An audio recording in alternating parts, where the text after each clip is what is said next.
નમસ્કાર, વીટીવી વિશ્લેષણ સાથે હું છું વૈભવી। આજે છે વર્લ્ડ ઓટિઝમ અવેરનેસ દિવસ। વિશ્વભરમાં ઓટિઝમની બીમારી ઝડપથી વધી રહી છે અને જે ચિંતાનો વિષય હવે બની ગયો છે।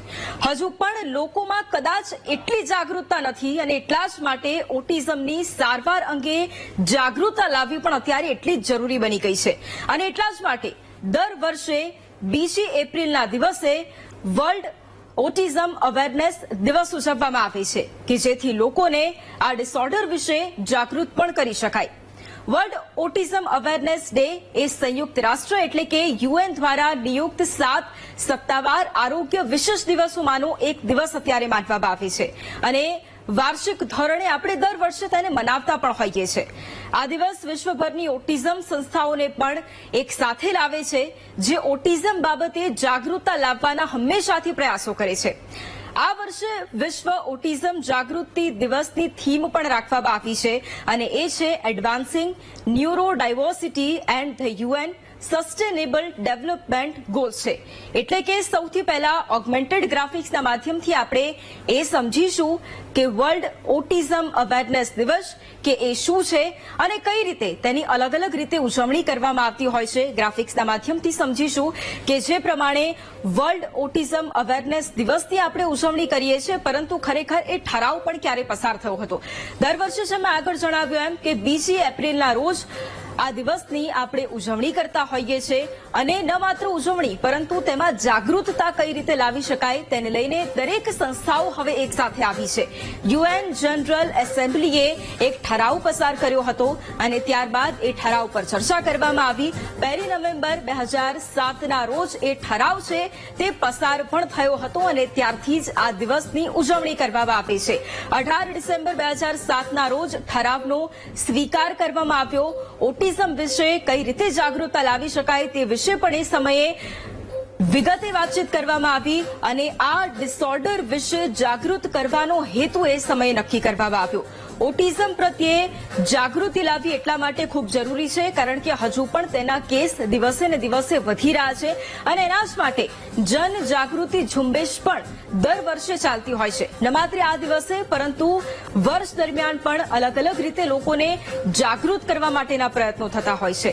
ચેરિટી રનનું આયોજન થતું હોય, વોકનું આયોજન થતું હોય, રેલી પણ યોજાતી હોય એટલે આ અલગ અલગ કાર્યક્રમ થકી લોકોને જાગૃત કરવાના પ્રયાસ થતા હોય છે। સંશોધન અને વિકાસને પણ પ્રોત્સાહન આપવામાં આવે છે કારણ કે રિસર્ચ પણ તેની ઉપર એટલી જ થઈ છે કે જે અત્યારે ખૂબ મદદરૂપ નીવડી રહી છે એટલે સંશોધન પણ એટલું જરૂરી છે અને તેની સાથે સાથે ઓટિઝમ તેને લઈને જે અનેક રિસર્ચ અને અત્યારે જે તેની સારવાર થઈ રહી છે તેને પણ એટલું જ મહત્વ અત્યારે લોકો આપી રહ્યા છે એટલે વિકાસ પણ એટલો જ જરૂરી છે।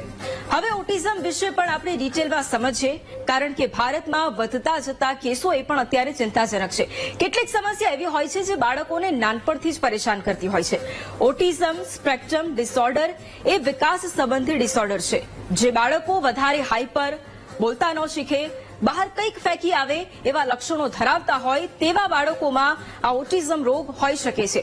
ઘણા બધા અન્ય લક્ષણો પણ છે તેના અને ઓગમેન્ટેડ ગ્રાફિક્સના માધ્યમથી સૌથી પહેલા આપણે એ સમજી લઈએ કે ઓટિઝમ એ ખરેખર શું છે। શું ખરેખર આજે પણ લોકોને એ વાતનો ખ્યાલ છે કે ઓટિઝમ એ કઈ બીમારી છે? સૌથી પહેલા તો આ એક જટિલ ન્યુરો ડેવલપમેન્ટ સ્થિતિ છે જે આપણને બાળકોમાં જોવા મળતી હોય છે અને એ સરળ ભાષામાં જો હું કહું તો એક વિકાસ સંબંધી ડિસઓર્ડર છે કે જેની સંખ્યા અત્યારે ખૂબ વધી રહી છે।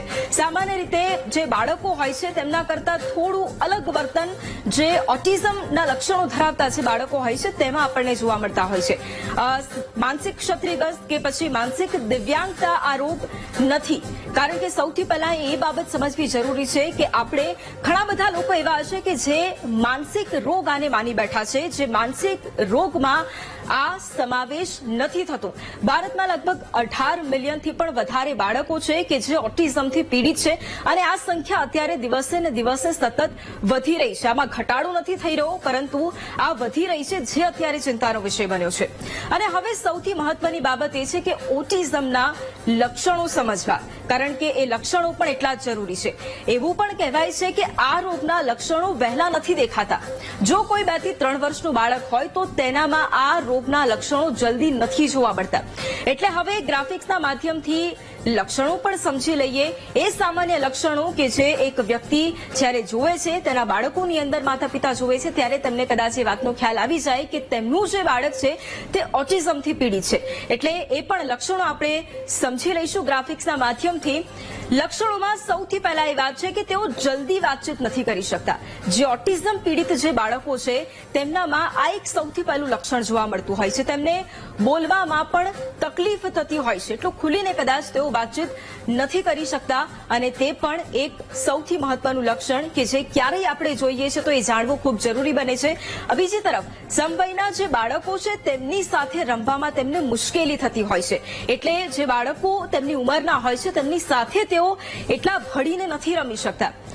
એકલા રહેવાનું તેઓ વધારે પસંદ કરતા હોય છે. જેમ આગળ જણાવ્યું કે તેમની ઉંમરના બાળકો હોય છે તેમની સાથે ભળવા કરતા તેઓ એકલા રહેવાનું વધારે પસંદ કરે છે. વાત કરતી વખતે આંખનો સંપર્ક તેઓ નથી કરી શકતા. આ એ બાળકો છે કે જેમાં ઓટિઝમના આ લક્ષણો સામાન્ય રીતે જોવા મળતા હોય છે, અને વાત કરતી વખતે તેમના હાથમાં વધુ હલનચલન આપણને જોવા મળતું હોય છે. એટલે જો કોઈ બાળક આપણને એવું દેખાય તો તે સ્વાભાવિક રીતે ઓટિઝમથી પીડિત છે. વધુ લક્ષણોની પણ વાત કરીએ કે શબ્દો અથવા વાક્યોનું તેઓ વારંવાર પુનરાવર્તન પણ કરતા હોય છે. કદાચ તેમની સામે આપણે કોઈ શબ્દ કહેતા હોઈએ છીએ ત્યારે તેઓ વારંવાર તેનું પુનરાવર્તન પણ કરતા હોય છે. એટલે આ પણ એક લક્ષણ છે.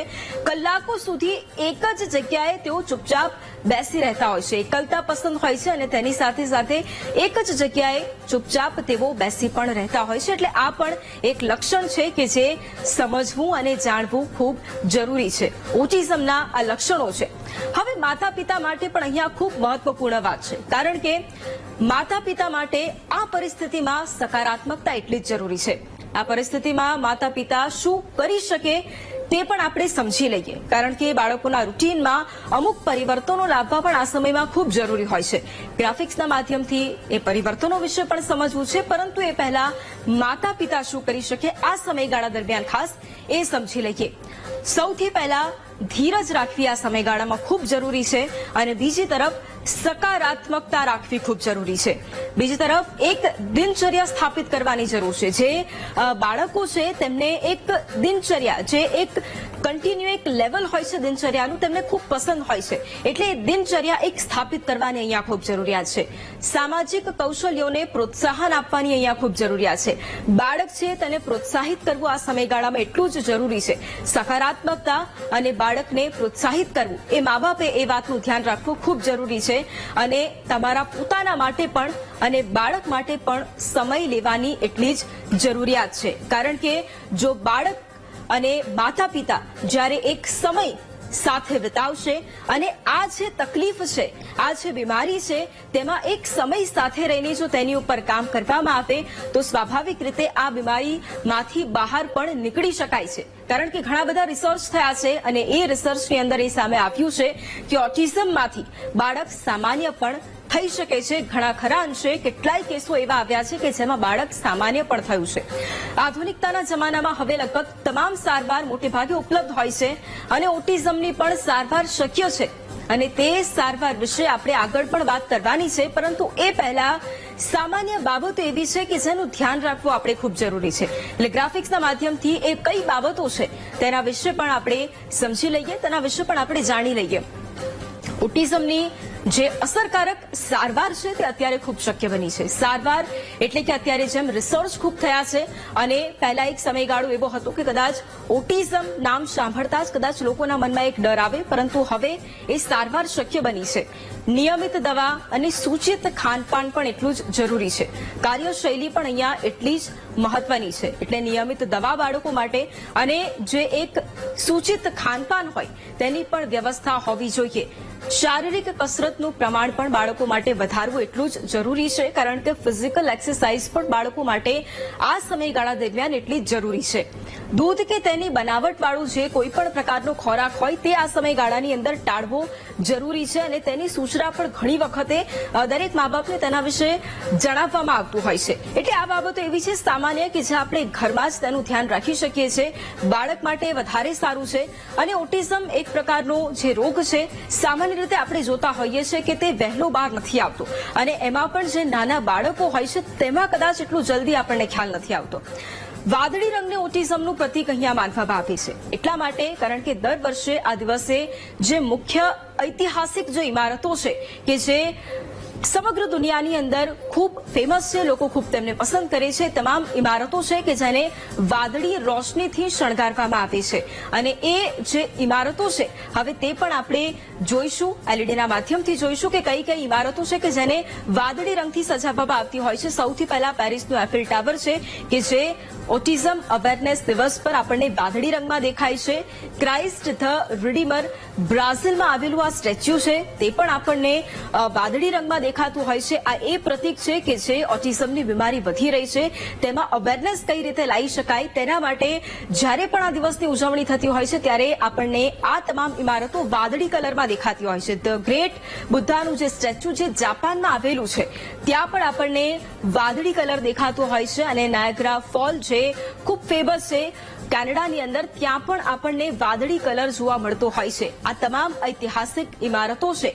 વધુ એક ઇમારત છે બુર્જ અલ આરબ કે જે યુનાઇટેડ આરબ અમીરાત કે જે ખૂબ ફેમસ છે, લોકો ખૂબ ત્યાં જતા હોય છે. એટલે આ તમામ ઇમારતો ઘણી બધી આવી ઇમારતો છે કે જ્યાં હજુ પણ લોકો છે કે જે ખૂબ જતા હોય છે અને એ ઇમારતોને અત્યારે વાદળી કલરમાં સજાવવામાં આવતી હોય છે. શા માટે? તેનું કારણ એ છે કે જાગૃતતા ફેલાવવામાં આવે, લોકો વધુ જાગૃત થાય, લોકો એ સમજે કે ખરેખર જે ઓટિઝમ અવેરનેસ દિવસ છે તેની પાછળનું કારણ શું છે. લગભગ ઓટિઝમ અવેરનેસ એક દિવસ નથી પરંતુ તેની સાથે સાથે ઘણી વખત એક સપ્તાહની પણ ઉજવણી થતી હોય છે, ઘણી વખત એક આખું વર્ષ પણ તેના માટે ઉજવણી થતી હોય છે કે જેથી લોકો એ સમજી શકે કે ખરેખર આ દિવસ નું મહત્વ શું છે અને ઓટિઝમ જે બીમારી અત્યારે વધી રહી છે તેમાંથી બહાર કેવી રીતે આવી શકાય અને એના વિશે જ આજે આપણે વધુ ચર્ચા પણ કરવાની છે.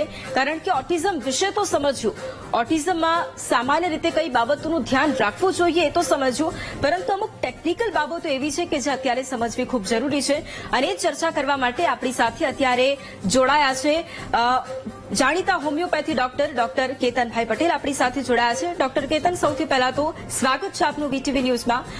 ડોક્ટર કેતન, સૌથી પહેલો સવાલ મારો એ છે કે સામાન્ય એ બાબતો આપણે સમજી છે કે ઓટિઝમ એ શું છે, અવેરનેસ વિશે થોડું સમજ્યા છે, પરંતુ હવે ટેકનિકલી થોડું સમજવા જઈએ તો શા માટે આટલું પ્રમાણ હવે વધી રહ્યું છે, એની પાછળનું કયું કારણ છે કે રિસર્ચ આપે ઘણું બધું કર્યું છે, એટલે આપનું રિસર્ચ શું કહે છે, શા માટે દિવસે ને દિવસે આટલા બધા કેસ વધી રહ્યા છે? એપિજેનેટિક ફેક્ટર, પ્રીજેનેટિક ફેક્ટર, એન્વાયરમેન્ટલ ટોક્સિન્સ, માતાનું હોર્મોન ઇમ્બેલેન્સ, ઘણી બધી માતાઓમાં હાઇપોથાઇરોઇડિઝમ જોવા મળે છે. હાઇપોથાઇરોઇડિઝમ અને ઓટિઝમનું એકદમ કનેક્શન છે. માને કોઈ ક્રોનિક ઇન્ફેક્શન હોય, જે ક્રોનિક ઇન્ફેક્શન હોય છે એ બાળકની ન્યુરલ પ્લેટ ડેવલપ નથી થવા દેતી. આ ઓટિઝમ છે એ ન્યુરલ પ્લેટ જે બરોબર બનતી નથી. બાળક જ્યારે માતા બાળકને કન્સીવ કરે છે ત્યારે સૌથી પહેલા પેટમાં ન્યુરલ પ્લેટ બને છે. એનું જે બનવાની જે પ્રક્રિયા ફિઝિયોલોજીકલ હોવી જોઈએ એ બગડી અને પેથોલોજીકલ થઈ જાય છે. એના લીધે થઈને આ બાળકમાં બધા લક્ષણો જોવા મળે છે. તમે બધી જ વસ્તુ ગ્રાફિકમાં સારી રીતે સમજાવી દઈએ. હવે આપણે એનો વૈજ્ઞાનિક કે એનો ટ્રીટમેન્ટ પાર્ટ બતાવું તમને કે ભાઈ ઘણા પેરેન્ટ્સો મને કે ડોક્ટર સાહેબ અમદાવાદ નથી આવી શકાતું, કે આપ દિલ્હી જાઓ છો નથી આવી શકાતું, અમે તો બહુ રિમોટ એરિયામાં રહીએ છીએ. કંઈ વાંધો નહીં, તમે તમારા બાળકને જેમ બતાવ્યું એમ દૂધની વસ્તુઓ બંધ કરો, ઘઉં અને જવની બધી વસ્તુઓ બંધ કરો. ઘણી બધી વસ્તુ ખવડાવવાની છે. જુવારનો રોટલો, બાજરાનો રોટલો, મકાઈ, ચોખાની રોટલી, રાજગરા મોરિયાની રોટલી તમે આપી શકો છો. દૂધની જગ્યાએ તમે સોયાનું દૂધ આપી શકો છો, બદામનું દૂધ આપી શકો છો, કોકોનટ મિલ્ક, કોપરાનું મિલ્ક માર્કેટમાં અવેલેબલ છે. તમે દોડાવો ભગાવો. કેમ દોડાવવાનું? કે ઓટિઝમ વાળા જેટલા બી બાળકો છે એ લોકોનું સિરમ ક્રિએટાઇનિન લેવલ ઓછું છે. એનો મતલબ એવું કે એ લોકોના શરીરની અંદર લોહી ધીમું ફરે છે. તો એને નોર્મલ ફેરવવા માટે તમારા બાળકને ફિઝિકલ એક્ટિવિટીઝ કરાવવાની છે. એના શરીરની અંદર વિટામિન ડી ઓછું છે, કેલ્શિયમ ઓછું છે, મિથાઇલેશનની પ્રોસેસ છે. પણ જ્યારે તમારું બાળક રન કરશે ત્યારે એના જે ન્યુરો ટ્રાન્સમીટર છે એ લોકોની અંદર ગ્લુટાથિયોન, ગ્લુટામેટ, ગ્લુટામાઇન આ જે બધા તત્વો છે ઇમ્બેલેન્સ છે, તે બધા જો નેચરલ ઓક્સિજનેશન થશે તમારા બાળકમાં તો એ જાતે જાતે સેટ થાય છે. હું છેલ્લા 25 વર્ષથી આ ઓટિઝમ બીમારીમાં કામ કર્યું છું. જે બાળકો ભાગ્યા છે, દોડ્યા છે, જેમણે ફિઝિકલ એક્ટિવિટીઝ કરી છે, રનિંગ કર્યું છે, વોકિંગ કર્યું છે, સ્કેટિંગ કર્યું છે, સ્વિમિંગ કર્યું છે, સાયકલિંગ કર્યું છે, એ લોકો ઝડપથી આ બીમારીમાંથી બહાર આવ્યા છે. અને બીજું કહું કે અમારા કરતાં બી મોટા ડોક્ટર છે ને બાળકોના માતા પિતા છે, જેના મા કે બાપ એક કે બંને પેરેન્ટ્સ આ બાળકમાં બરોબર ધ્યાન રાખે ને તો આ બીમારીમાંથી બહુ સીધી રીતે બહાર આવે છે. તમારે એટલી જ વસ્તુની જરૂર પડે છે. મારા છોકરાને તમે સવારમાં નાસ્તામાં શું આપ્યું એનું લિસ્ટ બનાવો, લંચમાં શું આપ્યું, બપોરે જમવામાં એનું લિસ્ટ બનાવો, રાત્રે તમે શું જમાડો છો એનું લિસ્ટ બનાવો. એ પ્રમાણે તમે જોશો તમારો છોકરો સવારથી બપોર સુધીની જે વર્તણૂક કરે છે ને એનું બ્રેકફાસ્ટનું આઉટકમ છે. જે બપોર પછીથી સાંજ સુધી કરે છે ને એ એના લંચનું છે કે બપોરે જે તમે જમવાનું આપો એનું છે. અને રાત્રે એની ઊંઘ, સુવાનું, વચ્ચે ઉઠી જવાનું કે રડવાનું એ બધું કારણ તમારું ડિનરનું છે. તમે 2 કે 3 વસ્તુ તમને gluten free, casein free, sugar free ડાયટમાંથી એવી મળશે કે મારો દીકરો પર્ટિક્યુલરલી આ તુવેરની દાળ ખાય છે ત્યારે હેરાન કરે છે. કોઈ છોકરામાં એમ કહેશે કે મારો છોકરો જ્યારે આ છોલે ખાય છે કે બીજી કોઈ દાળ ખાય છે ત્યારે વધારે હેરાન કરે છે, એને પર્ટિક્યુલરલી આ શાક ખાય છે ત્યારે. દરેક બાળકમાં એ વસ્તુ અલગ અલગ છે. તમે એને આઈડેન્ટિફાય કરો. જો તમે આ ખોરાકમાં ધ્યાન રાખશો, તમારા બાળકને દોડાવશો, ભગાવશો, તમે એની જોડે પૂરતો ટાઈમ આપશો તો તમને 120 દિવસમાં તમારા બાળકમાં સુધારો જોવા મળશે, કોઈ પણ ડોક્ટર વગર. જી. હવે તમને એવું લાગે કે મારો બાળક નથી આગળ વધતું તો એના માટે હું નેક્સ્ટ સ્ટેપ તમને ગાઈડ કરીશ. જી ડોક્ટર, એ પણ આપણે સમજીશું, પણ એક રેશિયો આપણે જ્યારે જોઈએ કે એ પણ થોડું સમજવું છે કે નાના બાળકો હોય છે એમાં જનરલી જે દીકરી હોય છે તેમાં વધારે પ્રમાણે રહેતું હોય છે ઓટિઝમ. દીકરીઓમાં વધારે રેશિયો છે. ઓકે. અને એનું કોઈ ખાસ કારણ કે એના માટે કોઈ એવું કારણ મળતું નથી, કારણ કે અમે લોકો જે જીનેટિક ટેસ્ટિંગ કરીએ ને એમાં બી એવી કોઈ લિંક નથી મળતી. જી. અને આપે જેમ જણાવ્યું કે આગળ અમુક સ્ટેપ લેવા ખૂબ જરૂરી છે, એટલે એના વિશે પણ થોડું ડિટેલમાં જાણવું છે. સૌથી પહેલા તમને ખબર પડે, શક્ય હોય તો તમે ડેવલપમેન્ટલ પીડિયાટ્રિશિયન, પીડિયાટ્રિક ન્યુરોલોજીસ્ટ પાસે જાઓ, ઇવેલ્યુએશન કરાવો કે તમારા બાળકમાં સૌથી વધારે કેના સિમ્ટમ્સ છે, કે એનામાં પાન્સ અને પાંડાઝના સિમ્ટમ છે. આ બધી બીમારીઓ ઓટિઝમની પેરેલલ જે રહી છે કે મારા બાળકમાં લાઇમ ડિઝીઝના સિમ્ટમ વધારે છે, મારા બાળકમાં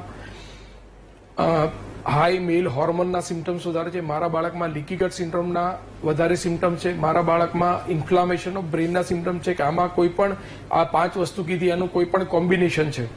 આ બધા મૂળભૂત કારણો છે. બાળકોમાં જ્યારે બી તમે ટેસ્ટિંગ કરો તો આ બાળકોમાં હેવી મેટલ્સ વધારે છે, કઈના સિમ્ટમ્સ વધારે છે તમે આઈડેન્ટિફાય કરો અને તમે એક પછી એક એના જે કારણો હોય એને તમે ક્લિયર કરવાની કોશિશ કરો. દુનિયામાં સૌથી પહેલા જ્યારે ડોક્ટરો રિપોર્ટ આપે છે નાના બાળકોનો ઇવેલ્યુએશન કરીને, પછી પેરેન્ટ્સ એના માટે ડિટોક્સ કરવા માટે જાય છે, એટલે કે શરીરમાંથી કચરો નીકાળે છે. તો ઘણી બધી રીતે ડિટોક્સ આખી દુનિયાભરના ડોક્ટરો કરતા હોય છે અને એનાથી બાળકોમાં સુધારો જોવા મળે છે. પછી ખોરાક આપે છે, પછી એને એક્સરસાઇઝ કરાવે છે, છતાં બી ફરક ના પડતો હોય અને બધું કરી છૂટ્યા પછી બાળક એમ કે સાહેબ સારું થયું પણ આગળ નથી વધતું, તો હવે રોલ આવે છે જીનેટિક અને મેટાબોલિક સાયન્સનો. એટલે અમે પેરેન્ટ્સને ગાઈડ કરી છે કે તમારા બાળકમાં 120 દિવસમાં સુધારો ના આવે, થોડા દિવસ રાહ જુઓ, 30 દિવસ સુધી, 150 દિવસમાં ના આવે તો તમારા બાળકનું હોલ એક્ઝોમ સિક્વન્સિંગ કરાવો. આ એક જીનેટિક સ્ટડી છે. અમારું રિસર્ચ એ જ કહે છે કે ઇન્ડિયામાં જે તમે સીટી સ્કેન, MRI સ્કેન કે બાળકના હેવી મેટલ કે બીજા કોઈ ટેસ્ટ પાછળ ખર્ચા ના કરો, પણ સૌથી પહેલા તમારા બાળકમાં હોલ એક્ઝોમ સિક્વન્સિંગ કરાવો. આ એકદમ બેઝલાઇન ટેસ્ટ છે ઇન્ડિયામાં કે ભાઈ તમે હોલ એક્ઝોમ સિક્વન્સિંગ કરાવીશો એટલે તમારા બાળકમાં કયું જીન ઓટિઝમ માટે રિસ્પોન્સિબલ છે, તમારા બાળકને આગળ નથી આવવા દેતું, જે જીન તમારા બાળકના વિકાસ માટે અવરોધરૂપ છે એ તમે જાણી શકશો. એમાં બધું બરોબર આવે તો તમે inborn error of metabolism, metabolic screening તમે કરી શકો છો, તેમાં પણ પકડાઈ જશે તમને. આ 2 વસ્તુ એવી છે જે કરાવશો એટલે તમને ખ્યાલ આવશે કે મારે મારા બાળક પાછળ કેટલી મહેનત કરવાની છે, કેટલો ટાઈમ લાગવાનો છે અને મારે હવે પછી કયા ડોક્ટરનો સંપર્ક કરવાનો છે. તમારા બધા રસ્તાનો ઉકેલ હોલ એક્ઝોમ સિક્વન્સિંગ અને મેટાબોલિક સ્ક્રીનિંગથી આવી જશે. મોટાભાગના કેસોમાં 90% કેસોમાં આનો રસ્તો તમને મળશે. જી ડોક્ટર, અહીંયા બીજો સવાલ એ છે કે આપે એ જણાવ્યું ઘણી બધી વખત, કારણ કે એઝ એ ડોક્ટર પણ આપ જોતા હશો કે ઘણી વખત પેરેન્ટ્સ એકદમ ડિપ્રેસ થઈ જતા હોય છે જ્યારે એમને આવું કંઈક ખ્યાલ આવતો હોય છે, અને એમાં પણ હજુ પણ ઘણા ખરા અંશે જાગૃતતા એટલી નથી આવી ગુજરાતમાં જેટલી હોવી જોઈએ. એટલે એના માટે સૌથી પહેલા તો જ્યારે આવું કંઈ પણ કોઈ પણ પેરેન્ટ્સ કે જેમના માટે આ શબ્દ જ અજાણ છે, જેમને એ વાતનો જ ખ્યાલ નથી અને કદાચ એમનું બાળક જ્યારે એમને ખબર પડે છે કે આવું કંઈક થઈ રહ્યું રહ્યું છે એમના બાળકને અથવા ઓટિઝમથી એમનું બાળક પીડાઈ રહ્યું છે, ત્યારે એમાં ખરેખર એક માતા પિતા તરીકે કારણ કે ઘણી વખત આપણે એવા કિસ્સાઓ પણ જોતા હોય છે, આપણે કસરત કરાવવાની વાત કરી એટલે ખૂબ ભાર બાળક પર મૂકી દેવામાં આવતો હોય છે કે આટલો ટાઈમ, પરંતુ બાળકની માનસિકતા પર થોડા ઘણા અંશે સમજવી અત્યારે ખૂબ જરૂરી બનતી હોય છે. એટલે આમાં એક મા બાપની પણ માનસિકતા અને બાળકની માનસિકતા એ બંનેને સાથે રાખીને સમજવાની જરૂર હોય છે કે બાળક ખરેખર કઈ રીતે સ્વસ્થ થાય. એટલે એના માટે સામાન્ય બેસિક બાબતો શું કરવાની જરૂર? દરેક બાળક છે ને એ એના મા બાપનો રોલ રિફ્લેક્ટ કરતું હોય છે. ભાઈ અમને છોકરો આવે ને ક્લિનિક ઉપર તો અમને તરત સમજણ પડી જાય કે આ મા બાપ ખરેખર એમને બહુ કેર લીધી છે, આ બાળકની કેર લેવામાં નથી આવી, મા બાપ દ્વારા એને હર્ટ કરવામાં આવે છે. છોકરાને જોતા જ અમને ખબર પડી જાય છે. હવે કેવું છે કે બધા લોકો ડિલે કરે છે કે ભાઈ મારો એના પપ્પા છે ને એ 6 વર્ષે બોલતા શીખેલા, પણ એ વખતની પરિસ્થિતિ અલગ હતી. અત્યારે જો તમારું બાળક 1.5 વર્ષનું કે 2 વર્ષનું થાય ને બોલવાનું ના આવે તો તમારે તાત્કાલિક તમે નજીકના ડોક્ટર પાસે ઇવેલ્યુએટ કરાવો કે ભાઈ મારા છોકરામાં autism, attention deficit hyper active disorder, ADHD attention deficit disorder કે પછી પાન્સ પાંડા કે લાઇમ ડિઝીઝ કે અન્ય જે લોકો વિકાસને લગતી બીમારી છે એ નથી ને, એ ચેક કરાવી લો અને એ પ્રમાણે ડોક્ટરની સલાહ પ્રમાણે તમે આગળ વધો. આ જે ટાઈમ બગડી જાય છે ને એ તમારી પછી પાછળથી તમને બહુ મહેનત કરાવે છે અને મા બાપમાં ડિપ્રેશન આવે, કારણ કે આ લોકોને ઓટિઝમ વાળા બાળકને સુવડાવવું હોય ને તો એને 1.5 થી 2 કલાકનો ટાઈમ લાગે છે અને આપણે સુવા લઈએ તો તરત નથી સુઈ જતું, એનામાં બહુ ટાઈમ લાગે છે અને સવારે વહેલું ઊભું થાય છે એટલે મા બાપની ઊંઘ પૂરી નથી થતી. એટલે કેટલા બધા પેરેન્ટો આ સ્લીપ ડેપ્રિવેશનથી પીડાય છે. પ્લસ એટલો બધો સ્ટ્રેસ હોય છે ઘરમાંથી, કઈ બાળક ફેંકી દે, કઈ તોડી ફોડી નાખે, મા બાપને જો વધારે ખાંડ ખાઈ ગયું તો મા બાપને મારવાનું ચાલુ કરે અથવા પોતાનું માથું દિવાલ જોડે અફડાવવાનું ચાલુ કરે, પોતાને જાતે ઈંજા પહોંચાડે. તો આવી એટલી બધી કન્ડિશનો છે ને કે આ બધાને લીધેથી એને મા બાપ છે ને એ ડિપ્રેશનમાં આવી જાય છે, એમને એન્ઝાયટી, એમને સ્ટ્રેસ આવે છે. તો આવા બાળકોમાં માવતરોનું બી એટલું જ ધ્યાન રાખવું જોઈએ. અત્યારે એવું છે કે ઓટિઝમના બધા પેરેન્ટ્સો ભેગા થઈ અને બીજા જે આવા વધારે હાઈપર કે બીજા જે પેરેન્ટોને ડિપ્રેશન આવ્યું હોય એના માટે એ લોકો પણ કામ કરી રહ્યા છે, કારણ કે લોકોએ હવે બીમારીને ઓળખી છે અને એમાં કઈ રીતે કામ કરવું એ ચાલુ કર્યું છે. એટલે પેરેન્ટનું ગ્રુપ જ છે કે જે બીજા પેરેન્ટને સપોર્ટ કરે છે આવી રીતે આમાંથી ડિપ્રેશનમાંથી જવાથી. જી બિલકુલ, એટલે જે માહિતીની અત્યારે જરૂર છે એ સરળતાથી અત્યારે ઉપલબ્ધ પણ છે અને જેમ આપે ડોક્ટર જણાવ્યું કે રિસર્ચ પણ આપે કરી છે ને એની અંદર ઘણું બધું એવી બાબતો છે કે કદાચ પહેલા એક સમયગાળો એવો હતો કે જ્યાં મા બાપ કદાચ ડરી જતા હતા, પરંતુ હવેનો એ સમયગાળો એવો છે કે જ્યાં આપણી પાસે સારવાર પણ એટલી જ ઉપલબ્ધ છે. એટલે હવે ડરવાની જરૂર નથી, પરંતુ આ સમસ્યા છે તો એનો સામનો કરવાની જરૂર છે, કારણ કે એનું પરિણામ પણ જલ્દી અને અસરકારક પરિણામ વહેલી તકે આવી શકે છે. Thank you so much doctor અમારી સાથે જોડાવા માટે અને આ માહિતી આપવા માટે. Thank you. તો વિશ્લેષણમાં હાલ બસ આટલું જ, પરંતુ સમાચારોની વધુ અપડેટ્સ જોવા માટે આજે જ ડાઉનલોડ કરો અમારી એપ્લિકેશન VTV Gujarati.com. નમસ્કાર.